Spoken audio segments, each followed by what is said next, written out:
¿Conoces este símbolo? Si no es así, te explico que pertenece a la Orden, un grupo ocultista ficticio creado para funcionar como antagonista dentro de la saga de Silent Hill.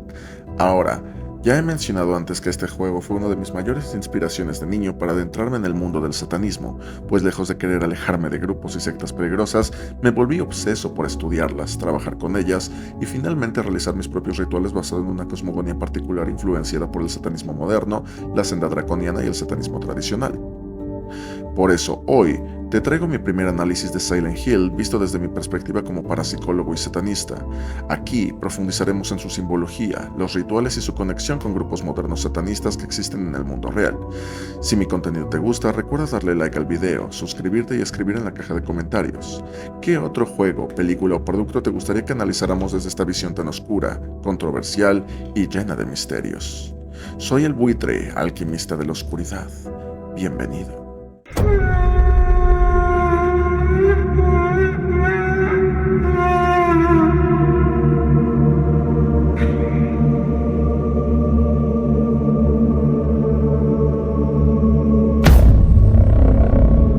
Silent Hill es un juego revolucionario de finales de los 90 que cambió la forma en cómo experimentamos el terror en un medio interactivo, haciendo énfasis en el terror psicológico, por lo que se vale más de lo que no podemos ver o entender que en aquello que se presenta de manera explícita frente a nuestros ojos. Este concepto creó muchas teorías en su época sobre el mensaje implícito que realmente existía detrás de cualquier parafernalia, dejando a muchos jugadores preguntándose qué habían presenciado tras los créditos finales. Esto tiene dos razones muy específicas, más allá de que como usuarios estamos acostumbrados a que los medios nos traten como párvulos que necesitan ser alimentados con cucharita en la boca, y estas se definen en conceptos psicológicos en donde podemos desarrollar un énfasis en arquetipos y análisis de personajes, y simbología religiosa que requiere un estudio más histórico.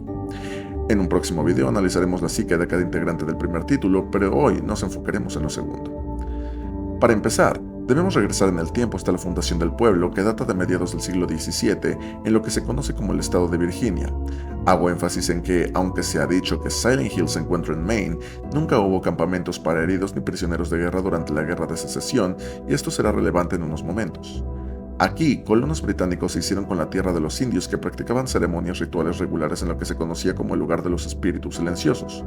Cuando los indígenas se referían a espíritus, no solo hablaban de aquellos de sus muertos, sino que eran animistas.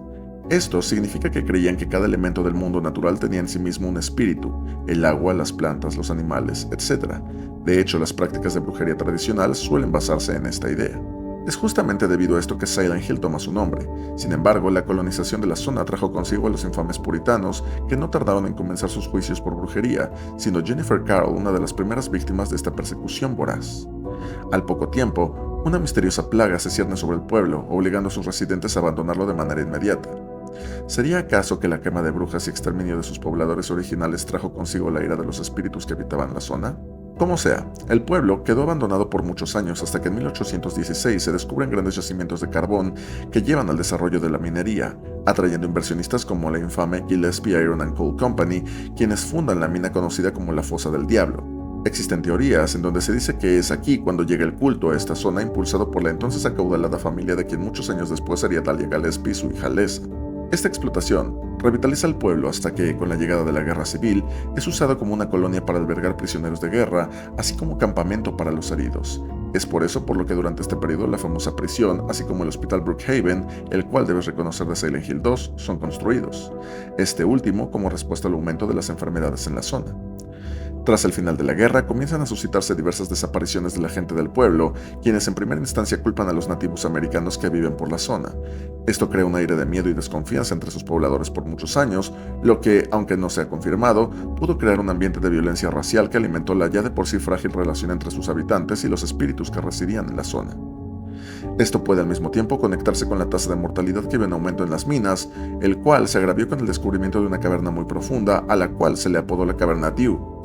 Dew, que se traduce como prisión terrenal, es el reino de los muertos o el inframundo dentro de la cosmogonía china, el cual está dominado por Yama, el señor del inframundo.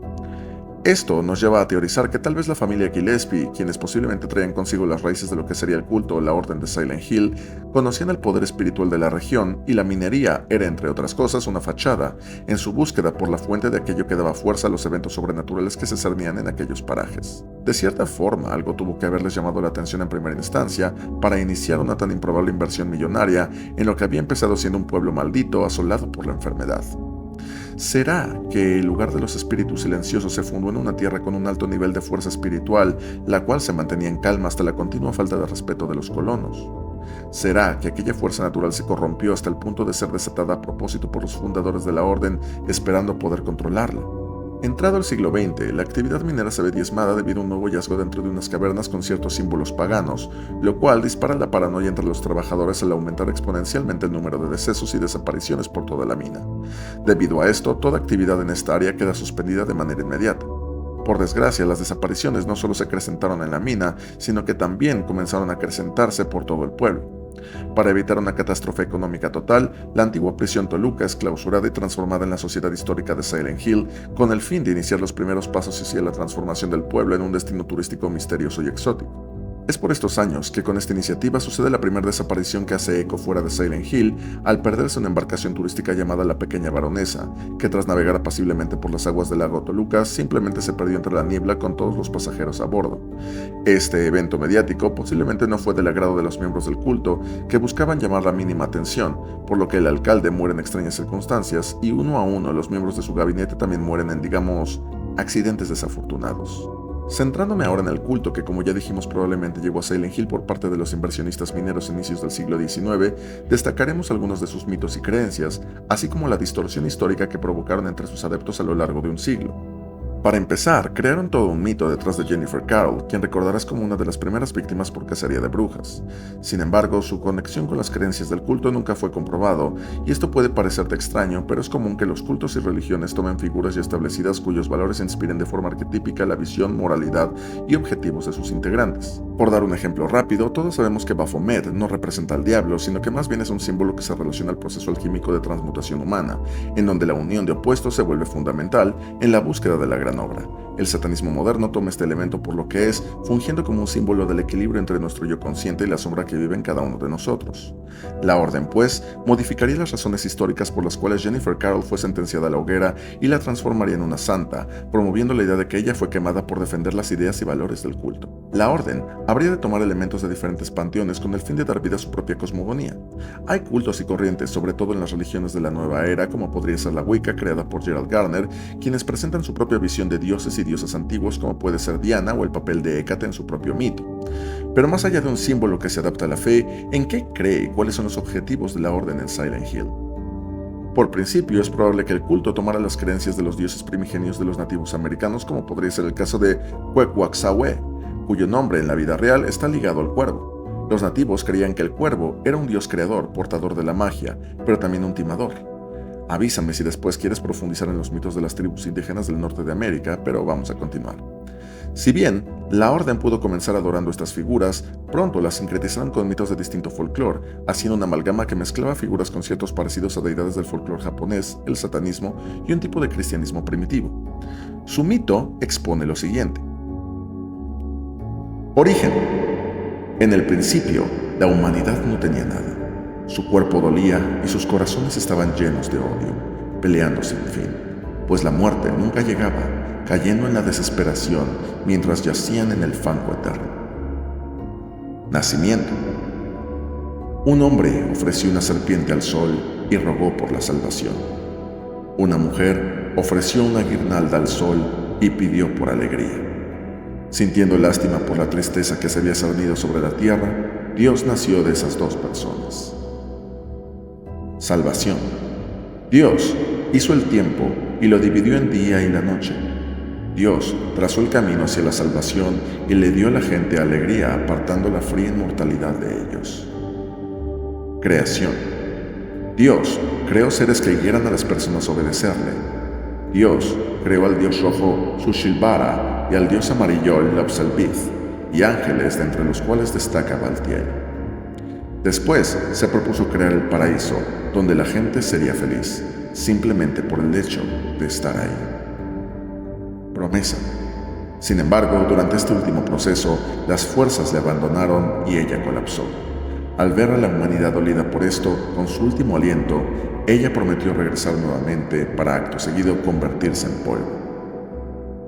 Fe. Es así como Dios no nos ha abandonado y debemos ofrecer nuestras plegarias y no olvidar nuestra fe. Rogamos con la esperanza de que un día el camino al paraíso se abra.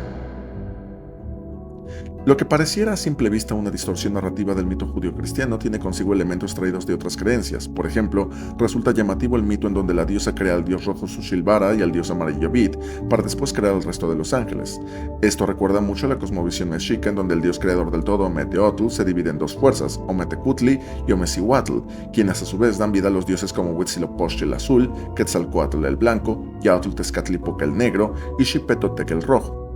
Quiero puntualizar la similitud no solo con el nombre Sushilvara, que resuena de cualquier forma con la cosmogonía maya más que con la mexica, y con la idea de relacionarlos con los colores como el rojo. Además, la idea de un dios primigenio, creador de los demás, es muy común en distintos panteones de diferentes culturas, así como la idea de la dualidad, aunque en el culto de Silent Hill hay una relación mucho más grande a la diosa, lo cual comparte aspectos con los cultos draconianos, pero esa es otra historia.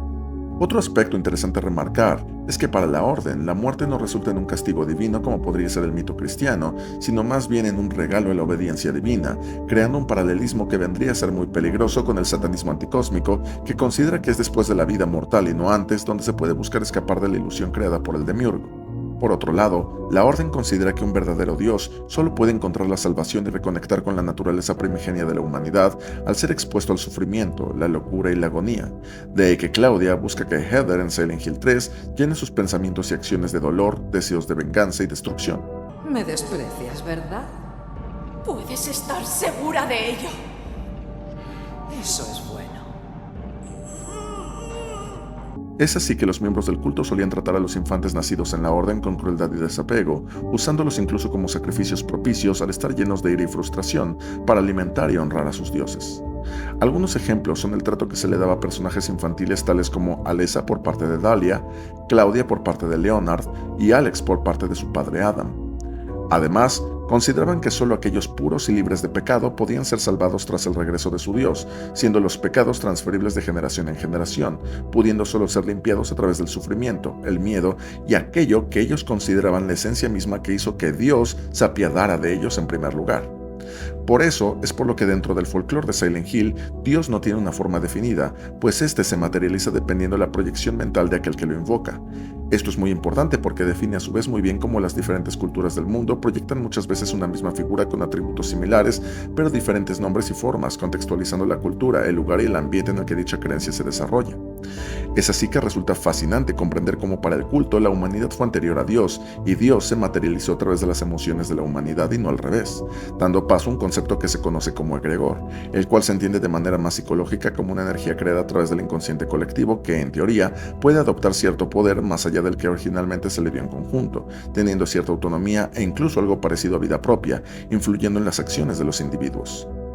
Y hasta aquí con el primer análisis al culto de Silent Hill y su historia, que como dije fue mi primer acercamiento a temas relacionados al ocultismo, la magia y el esoterismo cuando era chico, y que paulatinamente me llevó al trabajo de investigación del satanismo y la senda izquierda en sus distintas ramas. ¿Te gustaría que continuara desglosando a fondo el culto de Silent Hill y profundizando en otros conceptos místicos y psicológicos dentro de la saga? Pues dale like al video, compártelo, toca en la campanita para que YouTube te recuerde cuando saque un nuevo video y no te olvides de suscribirte, además de unirte al Club del Fuego Infernal, dando clic en el enlace que te dejo en la descripción del canal si te interesa profundizar mucho más en los temas del satanismo y la senda izquierda. Con eso me estarías apoyando de sobremanera, así conocemos mucho más de este mundo de una manera amena y te formas tu propio criterio, para así ser tú quien termine esta historia.